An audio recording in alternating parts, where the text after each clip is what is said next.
El presidente panameño Juan Carlos Varela afirmó la declaración de Chapultepec, que consiste en 10 principios básicos para garantizar la libertad de información y de prensa.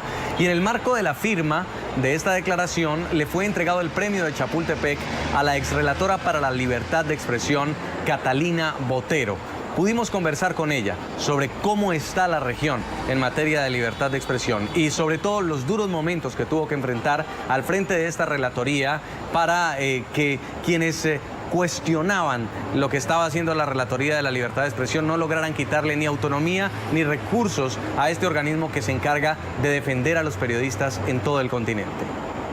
Uno de los momentos más difíciles que usted tuvo que afrontar al frente de la Relatoría para la Libertad de Expresión es cuando varios gobiernos de América Latina, en particular un eje de gobiernos cuestionados por atropellar los derechos de los periodistas y liderado por el presidente Rafael Correa, deciden impulsar una reforma a la Relatoría para la Libertad de Expresión y a la Comisión Interamericana de Derechos Humanos, quitarle autonomía, quitarle recursos.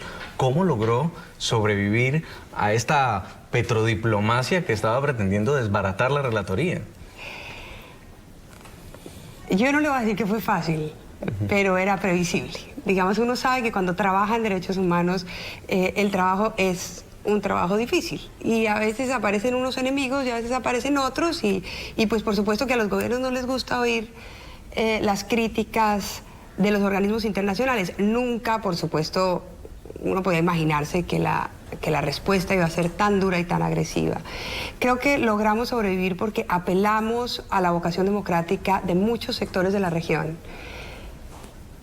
Y lo voy a decir tan claro como fue, que lograron transmitirle a sus gobiernos que iba a tener un costo político, quitarle autonomía, quitarle recursos, quitarle capacidad de acción a la Comisión Interamericana y a la Relatoría de Libertad de Expresión. Fueron esas organizaciones de la sociedad civil, esos medios de comunicación, la sociedad que en el momento en el que se dio cuenta que iba a perder un recurso fundamental para la defensa de sus derechos, que es el Sistema Interamericano de Protección de Derechos Humanos, le puso de presente a sus gobiernos que no podían acompañar a esta diplomacia. Le voy a quitar esta diplomacia de algunos países que tenía esa intención. Y pues creo que el sistema interamericano y en particular la relatoría, cuando al menos yo la dejé, estaba más fuerte que nunca. Y continúa sólido. Y creo que continúa con una enorme solidez. Hay un tema que también ocurría paralelo a esto y eran las denuncias permanentes de violaciones a los derechos humanos y particularmente en Venezuela, pero no había ningún gobierno de la OEA, ninguno se pronunció a nivel político sobre lo que estaba pasando en Venezuela. Mientras usted estaba a cargo, usted sí era enfática, era incisiva en denunciar atropellos contra la libertad de expresión. ¿Cómo finalmente logró ser la única voz por parte de la Comisión Interamericana de Derechos Humanos para denunciar una situación como la de Venezuela? Es que no es fácil, porque además hay gobiernos que ejercen el bullying. El bullying no solo funciona en los colegios. Cuando hay campañas anti-bullying, deberían hacerse extensivas a la comunidad internacional. El bullying funciona en la comunidad internacional. Y lo hemos visto. Y yo creo que los gobiernos, un poco para evitar esos roces entre vecinos que son tan complicados, han creado justamente los organismos internacionales. Entonces, cuando un gobierno no quiere criticar al vecino, pero sabe que el vecino está siendo absolutamente antidemocrático y destruyendo valores que ha costado mucho construir, lo que tiene que hacer es fortalecer el sistema regional, para que el sistema regional pueda actuar con toda la fortaleza, para que pueda entrar, digamos, con todas las herramientas que el derecho internacional de los derechos humanos le ha dado para poder denunciar esa situación y crear caminos y crearle esperanza a la gente. Por eso lo más decepcionante a veces era ver países que no acompañaban, que pese a entender lo que estaba pasando en países como Venezuela, que hoy está claro que es un estado, digamos, que ha fracasado en un modelo que ellos supusieron alternativo y ha fracasado porque ningún Estado puede subsistir si no tiene controles y destruyó todos los controles, la independencia de la prensa, la independencia del Poder Judicial, la Defensoría del Pueblo. No tiene controles, pues claro que, digamos, creó el contexto de su propia destrucción.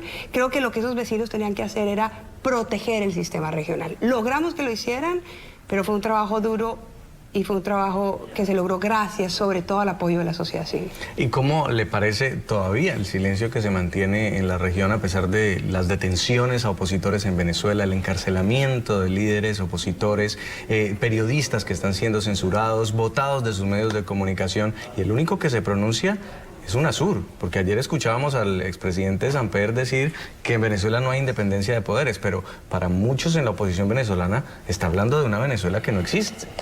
Mira, creo que la Comisión Interamericana de Derechos Humanos sacó un comunicado en el que cuestiona esas prácticas venezolanas. La Organización de Naciones Unidas ha sido enfática en sostener, por ejemplo, que la detención y la prisión de personas como Leopoldo López es absolutamente arbitraria, que es evidentemente un preso político. Uno puede estar o no de acuerdo con Leopoldo López, pero es que lo que no pueden existir son presos políticos del siglo XXI. Es así de sencillo y así lo ha dicho la Organización de Naciones Unidas. Entonces, creo que los vecinos deberían estar atentos a la responsabilidad histórica que recae sobre uno cuando no frena esos procesos de degradación democrática. En estos regímenes que están cuestionados por ser autoritarios, por censurar los medios de comunicación, se están escudando en que sí hay democracia, en que sí hay leyes, pero en este caso las leyes están fabricadas para oprimir al medio de comunicación.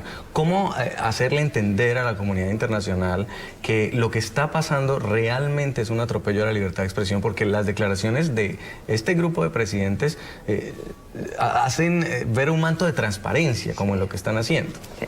Lo primero es que no todo lo que hacen es legal. Eso es lo primero, está claro. Lo segundo es que no todas las leyes son justas. En Venezuela y en Ecuador, por ejemplo, cambiaron todo el marco jurídico para crear leyes destinadas no a proteger el ejercicio de la libertad, sino a limitar el ejercicio de la libertad y de la deliberación, para copar la esfera de la deliberación pública. Y lo tercero es que incluso si hay leyes garantistas, pues solo se aplican si hay un poder judicial independiente. Y en Venezuela y Ecuador no hay un poder judicial independiente. Hay otros países de la región en donde hay presidentes que han intentado asaltar, digamos, a la prensa y a los controles y a los críticos y a los disidentes de derecha o de izquierda. Aquí no es un problema ideológico, pero los jueces los han frenado. Pero hay una sociedad civil que ha podido resistir.